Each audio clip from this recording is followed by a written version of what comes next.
6-7 মাস সহ্য করেছি, সিদ্ধান্ত নিয়েছি তালাক দিয়ে ফেলবো, আপনি পরামর্শ দেন। তা আমি বললাম, বউ হইলো তোমার, পরামর্শ চাও আমার? নিজের বউ নিজে চালাইতে পারো না, তা আমি তাহলে শিখাই দিলাম, ভাই তোমার বউ রাগ করে, এই রাগ তুমি কন্ট্রোল করে ফেলো। বলো না কেন, তুমি এমনি যে সুন্দরের সুন্দর, রাগ করলে লাগে আরো সুন্দর। আর রাগ করবে? নিজের স্ত্রীর সাথে ঝামেলা করবেন না। আর যারা বউয়ের সাথে ঝামেলা করে দেখবেন এদের চেহারা সুরত ভালো হয় না, কারণ বউয়ের সাথে ভেজাল করলে খবর আছে, তরকারি স্বাদ হবে না, ঘরের মধ্যে ভেজাল থাকবে। মহিলারা, নারীদের মন হলো নরম, নারীদের মন হলো, আমি প্রায় জায়গায় উদাহরণ দেই, প্রজাপতির মতো। এটাকে আস্তে ধরলে উড়াল মারে, জুড়ে ধরলে কি করে, মরে যায়। নারীদের মন হলো এমন, বেশি চাপাচাপি করলে ভেঙে যায়, আবার বেশি ছেড়ে দিলে উড়াল উড়াল হয়ে যায়। তাহলে নারীর সাথে কেমন আচরণ করবেন শিক্ষা নিতে হবে আল্লাহর নবীদের জীবন থেকে। নিজের বিবিকে ভালোবাসবেন বেশি। অনেকে আছে বউ পিটায়, যারা বউ পিটায় এরা হলো নাদান, এরা হলো ডাকাত। নারীদের গায়ে কখনো হাত তুলবেন না, কারণ আমাদের জন্মই হয়েছে নারী জাতির পেট থেকে, ঠিক না বেঠিক? এই জন্য নিজের স্ত্রীর গায়ে কখনো হাত তুলবেন না, আদর ভালোবাসা দিয়ে বুঝাবেন। আপনার বিবিকে আপনি ঠিক করে ফেলতে পারবেন। রান্না বান্না একদিন মজা হয় নাই তো চেতেন কেন বলেন?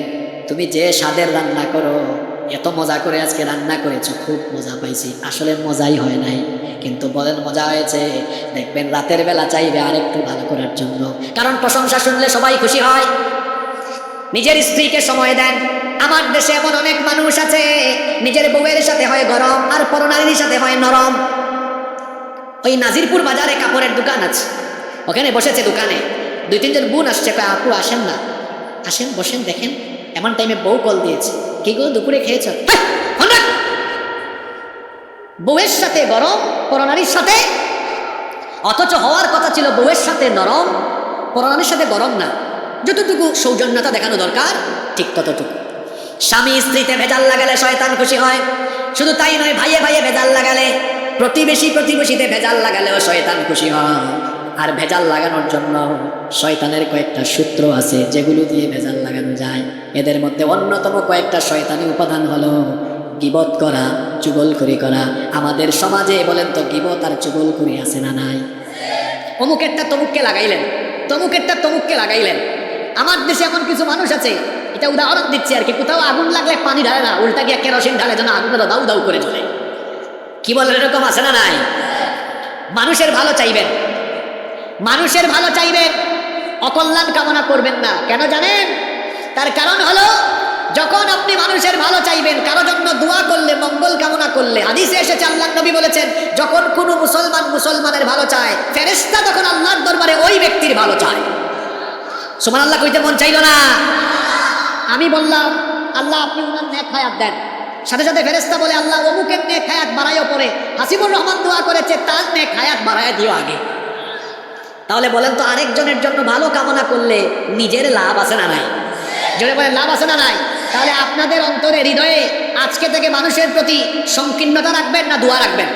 জোরে বলেন, কি রাখবেন? এই লেবু জিলবনিয়া এলাকায় আমরা সৌহার্দ্য বাড়াবো, সম্প্রীতি বাড়াবো। কেউ কারো গীবত করবো না, চুগলখড়ি করবো না, বরং একজন আরেকজনকে ভালোবাসবো, একজন আরেকজনকে সম্মান করব।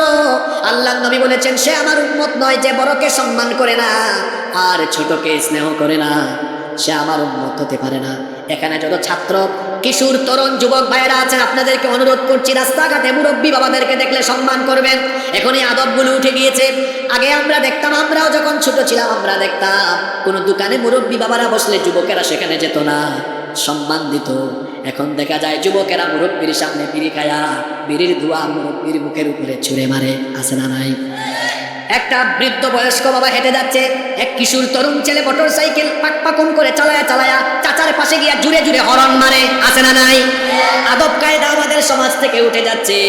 তরুণ, ছাত্র, কিশোর, যুবক ভাইদেরকে বলবো, খবরদার আমার ভাইয়েরা, যারা বয়সে বড় তাদেরকে সম্মান করবেন, কথাবার্তায় বিনয় রাখবেন, আচরণে ভদ্রতা নম্রতা রাখবেন, কখনো বেয়াদবি করবেন না, বড়দেরকে সম্মান করবেন। আর আমরা যারা বড় আছি, ছোটদেরকে আমরা স্নেহ করব, মমতা দিব, ভালোবাসা দিব। যদি পারস্পরিক এইরকম ভালোবাসা, সম্প্রীতি, সম্মান আমরা বাড়াতে পারি, তাহলে গোটা লেবু জিলবনিয়া এলাকায় রহমত যিনি নাজিল করে দিবেন তিনি কে?